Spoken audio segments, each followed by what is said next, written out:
you spend a lot of time on the road. Laura was with you when you were younger, but as you get kids, they really can't travel as much and do all that. How'd you stay connected? And then when you went from I'm gone a lot to now I'm home a lot, I know that my father-in-law, when he retired, he was like, man, I sort of miss going into the office, because it was just a lot of time that they hadn't been together. So talk about the relationship, what's gone easy, what's been challenging, any advice for us? We all want to have good marriages. I know you do. Yeah. I mean, that's my poor wife, God bless her, from the standpoint of just, New York and that life and, being who I was coming up in that organization. And again, the attention that I got and she's at home being, just a rock star, raising the kids and taking care of the family. And so,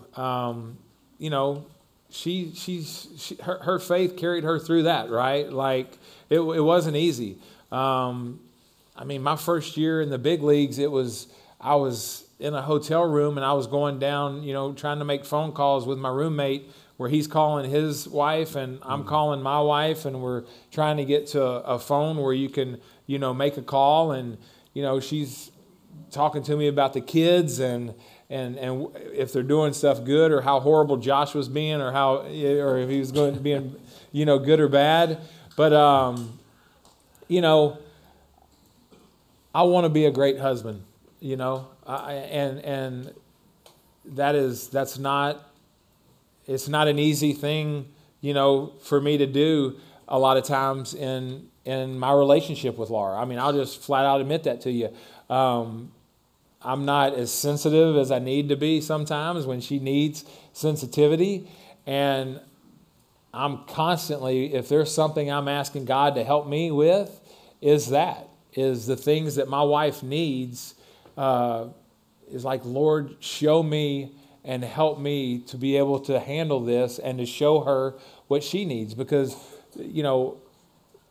obviously you go through life and you have the kids, and that takes a lot of our time and a lot of our attention with just running back and forth. We had 4 kids, and, life gets so busy. But like you said, now we're out of baseball. The kids are all out of the house. It's me and her.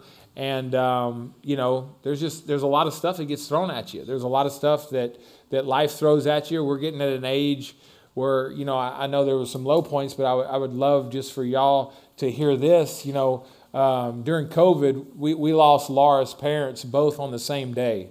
They both had COVID, went into the hospital the same day, and 10 days later, they both died within a couple of hours of each other. And so, so just like to be a husband, to be able to help my wife, walk through that and what to say. And most of the time, and this just when I've talked to you, I feel like I don't do a very good job at all eloquently saying what I feel like I want to say. Actually, most of the time, whenever I say something to her, I feel like we get in an argument because I said it the wrong way. I don't know if you guys experience that, but that's where my life is. Like literally from the bottom of my heart, I'm trying to be good here. And somehow I've made her mad. And I don't know. Maybe I need counseling. So you're asking the wrong guy. Now, I'm being way too honest right there now. So no, you're being Andy Pettitte. Anyhow, man, you're being real.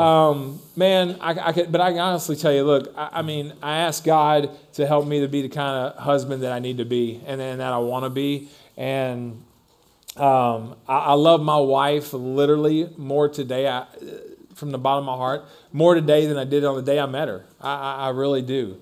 And that's through all the arguments, that's through fights, that's through the good times, that's through the bad times. But my wife is who God gave me, and I am going to love her no matter what. And that's our responsibility as a man, right? Like, is to love our wife. Like, we're not always going to love exactly what she does. We're always going to have issues.